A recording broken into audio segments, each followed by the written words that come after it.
స్వామి నేను ఈ చిత్రం చేయాలి, సుబ్రహ్మణ్య స్వామిని చేయాలి, దానికి నాకు శక్తినివ్వు అని కోరుకుంటుంటే నిజంగా కొన్ని వింతలు జరిగాయి.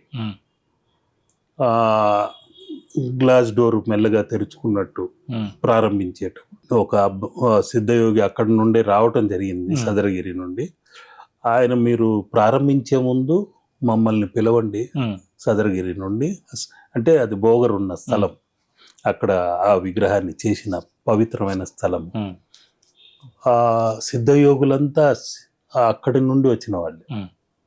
సిద్ధులు అంటేనే లోక కళ్యాణం కోసం పాటుపడే వాళ్ళే, కార్పొరేట్ సిద్ధులు కాదు. వాళ్ళు స్వచ్ఛమైన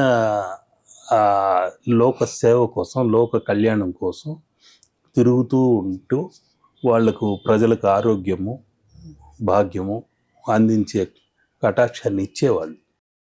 అటువంటి పవిత్రమైన ఉద్దేశంతో వాళ్ళు మనం వెంటుండి నడిపిస్తారు.